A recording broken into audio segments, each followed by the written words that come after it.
Bien le bonjour, mes pandas sauvages souffrant d'une grave addiction au bambou. J'espère que vous allez bien. L'UFC 300 est in the books et ce fut toute une soirée, un événement dont on va se rappeler pour les années à venir. Dirais-je même un événement légendaire. Qu'est-ce qu'un événement légendaire, vous me direz? C'est un événement là, dont je vous dis le numéro, puis tout de suite, vous vous rappelez des combats.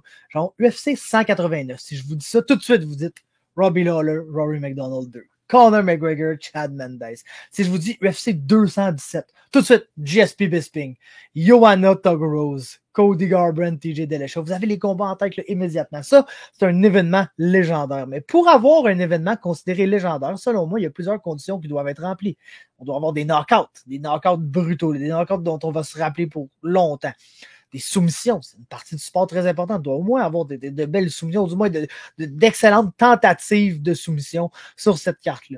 Il doit avoir évidemment au moins un combat légendaire, des moments dont on va se rappeler très longtemps. Il y a aussi, selon moi, c'est très important, au moins un moins bon combat. Question de nous permettre de relaxer un peu, puis de peut-être aller aux toilettes, aller se chercher comme une petite bière, se faire cuire des ailes de poulet, se remettre de nos émotions en général. Ça prend ça sur chaque carte légendaire. Et le dernier critère, et non le moindre, ça nous prend un what the fuck moment. Ça prend un moment précis dans la carte où tu es assis là puis tu te dis, qu'est-ce que c'est ça? Qu'est-ce qui se passe? Qu'est-ce qu'on vit? What the fuck is happening? Et lors de l'UFC 300, on a obtenu ce what the fuck moment grâce au tout chinois combat de championnat féminin chez les 115 livres entre Zhang Weili, la championne, et la très solide contender Yan Xiaonan qui arrivait dans ce combat-là avec de wins récents face à Jessica Andrade, Mackenzie Dern, d'excellentes contenders, et elle s'était vraiment établie comme la combattante la plus méritante d'un title shot face à la dominante championne Zhang Weili. Et puis ce combat-là, pour vous mettre un peu de prétexte, devait follow-up Max Holloway, Justin Gaethje, qui est peut-être là à ce jour le plus grand moment de l'histoire des arts martiaux mixtes. Donc la barre était haute pour les dames qui commencent le combat. Et puis étonnamment, là, Yan Xiaonan connaît un fort premier round, est plus grande que Zhang Weili, donc possède un reach advantage. Puis c'est une bonne striker, elle est capable de la garder, la championne, au bout de son reach, est capable de lui faire mal. Là. Je dirais pas de passer proche de la finir ni rien, mais land des bons coups et fait mal à la championne et a clairement l'avantage sur les scorecards jusqu'au moment où, avec environ 1 minute à faire là, au round, Zhang Weili est capable d'amener le combat dans le clinch, land d'un genre de hip throw sur son adversaire Yan Xiaonan, et puis là, elle commence à travailler sur le top. Réussit à prendre le dos de son adversaire, et là, avec une vingtaine de secondes à faire au round, est capable de prendre le dos comme il faut et passer un rear naked choke, et puis elle se tourne et on voit là, que le rear naked choke est complet, la main est cachée derrière la tête, la technique est très clean, tout est en dessous du menton. Yan Xiaonan tente de défendre la main d'en haut, n'est pas capable de se défaire. Et puis, Zhang Weili ne met pas tout son squeeze dans le choke jusqu'au moment où elle entend le clapper du 10 secondes de la fin du round. Là, elle commence vraiment à squeezer. Puis, on voit là, que Yan Xiaonan est dans de graves problèmes. Un événement qui est marquant, c'est avec environ 4 secondes à faire au round. Puis ça, je pense que c'est quelque chose qui a beaucoup joué dans la suite des choses, le what the fuck moment en tant que tel.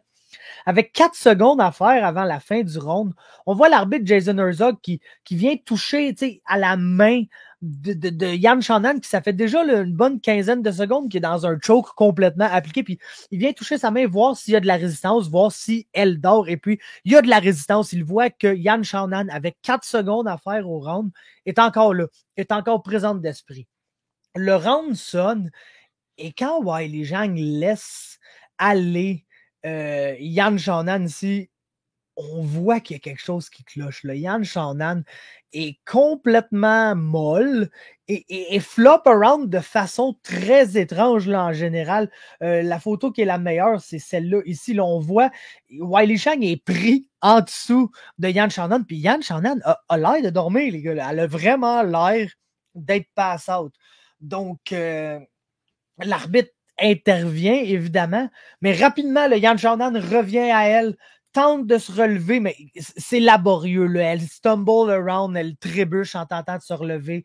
Ça prend quelqu'un qui l'aide à tenir debout. Puis elle reste plantée là, dans le milieu de l'octogone, à fixer le vide pendant un peu trop longtemps. Le Jason Herzog lui pointe son coin, mais il n'y a pas vraiment aucune réaction de la part de Yan Xiaonan. Donc, on se dirige au round, là, on voit le replay, puis on voit cette photo-là que je vous remonte. Là, c'est clair, net et précis. Là. Yan, lorsque le round s'est terminé, lorsque la cloche du round a sonné, Yan Xiaonan était inconsciente. Donc, Weili Zhang, en théorie, devait gagner ce combat. Ce combat-là devait être stoppé. Ce combat-là devait être déclaré une victoire par soumission technique de Weili Zhang à 4 minutes 59 ou 5 minutes du premier round, comme vous voulez. Mais quand la cloche a sonné, Yan Xiaonan dormait, là. Elle dormait les yeux tout grands ouverts, molle, complètement molle. Mais je suis un grappler, les gars, là, donc je vais vous expliquer exactement ce qui est arrivé. J'ai vécu cette situation-là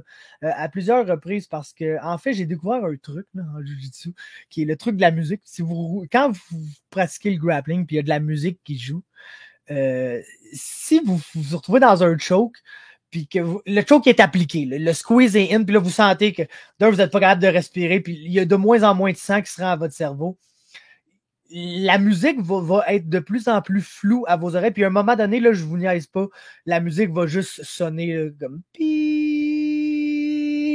Puis là, à ce moment-là, c'est le temps de taper. Parce que sinon, vous allez tomber dans les pommes. Là. Vous allez vous endormir. Puis Yan Xiaonan ne s'est pas fait assez endormir pour dormir. Tu sais, dormir raide sec, comme on a vu des gens dormir là, à terre à faire le bacon. Ça prend quelqu'un pour lever les jambes, pour amener du sang au cerveau, pour que la personne se réveille plusieurs secondes plus tard. Là, Yan Xiaonan était vraiment comme entre le pays des rêves et la réalité. Puis tu sais, on le voit là, quand elle est plantée debout dans l'octogone, puis tu le vois, elle est réveillée, là, elle dort pas, la fille clairement, elle est debout, elle est upright, mais il y a de quoi qui cloche là. Elle n'est pas comme dans le même monde, dans la même réalité que nous. Puis, c'est ça, j'ai vécu ça à plusieurs moments. Lorsque tu pousses la soumission au bout, là, puis que tu tapes trop tard, ton adversaire te lâche, mais il y a comme un processus un peu qui s'est déjà enclenché dans ton cerveau qui fait que il y a comme un bref moment où tu dors pas, tu n'es pas en train de dormir, mais t'es pas nécessairement capable de bouger, t'es absolument pas connecté avec la réalité. J'ai peut-être un autre exemple, c'est pas un bon exemple là, pour la majorité, mais je sais que les gens, ça fume du pot. Là. Je sais pas si ça vous est déjà arrivé, fumer du pot, surtout au bong que ça fait ça.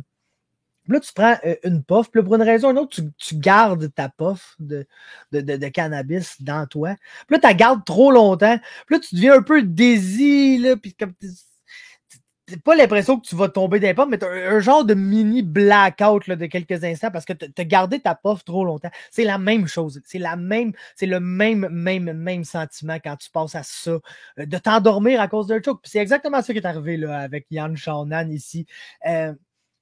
En théorie, lorsque la cloche a sonné, les yeux bien tournés dans la tête, mollerait de la fille, elle dormait, mais elle dormait pas complètement. Il n'y a pas de niveau de tu dors ça un peu ou tu dors beaucoup. Donc, tu sais, si tu dors, le combat doit être terminé. Ça reste une victoire par soumission pour Weili Zhang ici, là, absolument. Mais elle n'était pas assez endormie pour. Puis aussi, il faut que vous compreniez que dès que l'adversaire, si à 4 secondes de la fin du round, c'est pour ça que je disais que c'était important, là, lorsque Jason Herzog, à 4 secondes de la fin, il a touché au bras, puis il y avait une résistance. Donc, à 4 secondes de la fin, Yan Xiaonan ne dort pas. 4 secondes plus tard, elle dort. Puis 4 secondes plus tard, la cloche sonne, puis là, Weili Zhang laisse aller le choke, évidemment, parce que c'est la fin du round. Donc, elle dort, mais le sang revient au cerveau. Donc, elle a peut-être dormi, là, genre vraiment dormi moins d'une seconde. Puis évidemment, dès que le sang revient au cerveau, tu reviens à toi. Là, tu ne restes pas endormi longtemps. Il ne faut pas que quelqu'un te réveille ou te lance de l'eau dessus pour que tu te réveilles. Tu te réveilles de par toi-même parce que le sang revient à ton cerveau. Puis ton cerveau est genre, il y a de la circulation, tout est correct, on n'est plus en danger. Donc, on sort du shutdown mode. Donc, Yan Xiaonan a peut-être dormi moins d'une seconde.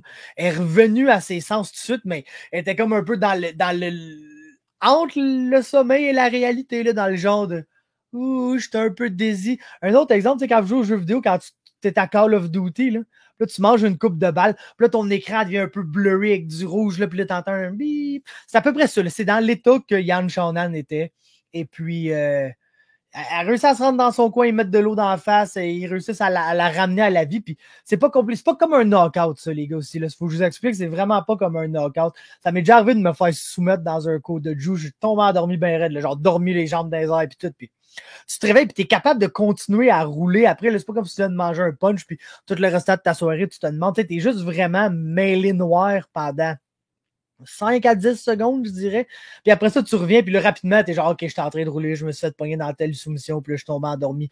T'es capable de te recount les événements qui viennent d'arriver pas longtemps après, mais t'as un bon 10-15 secondes que t'es dans la brume, là, t'es dans la grosse brume, puis on a vu le Yan Jornan dans le pic de la brume, le planté debout dans la cage, avec un Zog qui pointe son coin, puis elle qui a littéralement aucune idée de hey, où, pourquoi, comment, puis quoi qui se passe. Mais c'est pas tout. Parce que tout bon what the fuck moment keeps on giving, là, vous comprenez l'expression. Alors, le deuxième round commence, puis oui, Yan Jornan est revenu à la vie, mais comme pas. Elle vient de passer proche de se faire choquer bien dur là, par Wiley Zhang. Puis Wiley Zhang a comme une petite cloche qui est allumée dans la tête. Si j'amène cette fille-là au sol, je suis capable de prendre son dos facilement. Puis de là, je peux la finir. Donc, c'est exactement ça qu'elle fait à la takedown. Prend son dos encore une fois. Puis I shit you not, après l'avoir battu par soumission au premier round, puis que ça n'a pas compté, donc le combat a continué. Ben, elle l'a battu par TKO, les chums. Elle a pris son dos, là, et puis elle a pound out sur Yan Xiaonan pendant une bonne trentaine de secondes. Puis Jason Herzog, qui est habituellement un des meilleurs arbitres en arts martiaux mixtes, il n'est pas intervenu, il n'a rien fait. Il n'a absolument rien fait. Il a laissé la pauvre Yan Xiaonan s'en sortir elle-même. Puis elle a réussi à... La toughness de Yan Xiaonan est absolument incroyable. Là. Elle s'est fait finir 2 fois dans ce combat-là. Elle s'est fait soumettre au premier round. Elle s'est fait TKO au deuxième round. L'arbitre n'a jamais arrêté le combat dans aucun des deux cas. Puis elle a réussi à s'en sortir des 2 fois. Donc la toughness là, de Yan Xiaonan ici est incomparable. Mais Wiley Zhang, après avoir une soumission au premier round, obtient un TKO au deuxième round. Et croyez-le ou non, le combat n'a jamais été arrêté. Et puis le moment là, qui a failli faire virer tout ça, c'est le troisième round. Parce que le troisième round, Yan Xiaonan s'était remis de son état de brume là, depuis un bon petit bout. Puis elle avait un sentiment d'urgence, donc elle est sortie, puis elle a connu un fort round sur Wiley Zhang qui était épuisé. Là. Honnêtement, j'ai jamais vu Wiley Zhang être complètement épuisé comme ça dans un combat. Je comprends pourquoi. Parce que quand tu squeezes pour toute ta vie puis t'endors ton adversaire, ça prend quand même beaucoup d'énergie. Puis quand 2 à 4 minutes plus tard, tu passes 30 secondes à donner tes plus gros strikes dans le dos de ton adversaire, puis tu gardes un gros back control, puis c'est ça et tout, ça prend beaucoup d'énergie. Donc, les gens, c'est complètement épuisé en réussissant à finir son adversaire 2 fois, mais ses finishes n'ont jamais été accordés. La soumission sur l'autre, ça a l'air qu'elle est revenue à vie, donc ils l'ont laissé continuer. Quand on a déjà vu Ricky Simon battre Merab Dvalishvili. Merab avait dominé le combat en entier, mais Ricky Simon l'a pogné dans une guillotine, puis le combat a fini, puis là, clairement, Merab, il dormait là, quand le combat a fini. Puis la décision, ça a été une soumission à 5 minutes du troisième round pour Ricky Simon, parce que oui, Merab a gagné chaque instant du combat, mais lorsque la cloche du dernier round a sonné, Merab n'était plus en état de compétitionner, il dormait. C'est la même chose qui est arrivée ici avec Yan Xiaonan, donc ça aurait dû être la même scénario, mais ça n'a pas été accordé. TKO au deuxième round, pas accordé. Puis là, tu te retrouves avec une Wiley Zhang complètement épuisée qui se fait battre par Yan Xiaonan. Et puis, oui, le premier round, puis là, on pourrait rentrer dans le scoring. Là. Aucun juge n'a donné de 18 au premier round à Wiley Zhang. Puis, je peux comprendre à cause que oui, Yan Xiaonan a gagné la majorité de ce round-là, donc c'est dur de donner un 18 à Wiley quand elle s'est fait dominer pour la majorité de round. Mais d'un autre côté, elle a littéralement fini son adversaire, donc si c'est pas un 18, je le sais pas c'est quoi. Puis il n'y a personne qui a donné 18 au premier round, mais ils ont tous donné un 18 au deuxième, ce qui est aussi justifié, mais ces 2 rounds-là sont absolument des 18, mais tout ça pour dire que là, au troisième round, genre, hey, est-ce que tout va basculer? Puis Wiley Zhang, après avoir récolté 2 finishes, va perdre ce combat-là. Mais non, comme la grande championne qu'elle est, elle a trouvé des ajustements, elle a landé des takedowns au round 4 et 5, puis a fini par gagner une décision là, qui était assez décisive. Là. Pas un combat controversé, pas un score serré ni rien. Donc, les gens là, qui s'en tirent, mais tabarnouche les chums, what the fuck is happening? J'ai déjà vu une personne se faire soumettre 2 fois dans le même combat. J'ai déjà vu quelqu'un se faire basically TKO, mais l'arbitre n'a pas arrêté le combat, puis ça a continué. Mais voir quelqu'un se faire soumettre et TKO dans le même combat sans qu'aucun de ces deux finishes-là soit accordé à la combattante qui les a eus. Puis après de voir cette combattante-là, gas out, presque perdre le combat, mais réussir à revenir. Écoute, what the fuck happened? C'était un autre grand moment sur l'UFC 300, mais le moment posing de la carte, le moment que t'es jaune, qu'est-ce qui se passe, les gars? Je suis pas sûr que je comprends rien. What the fuck is happening? Et puis, ben, c'est ça. Un autre installment dans la série qui ne cesse de grandir des What the fuck moments dans MMA. Merci d'avoir été à l'écoute. Like, follow, subscribe. Vous connaissez la drill. Les petits chums, je suis ravi de vous avoir entertain. J'espère que vous avez apprécié. Laissez-moi un commentaire pour m'en faire part. Et puis, ciao.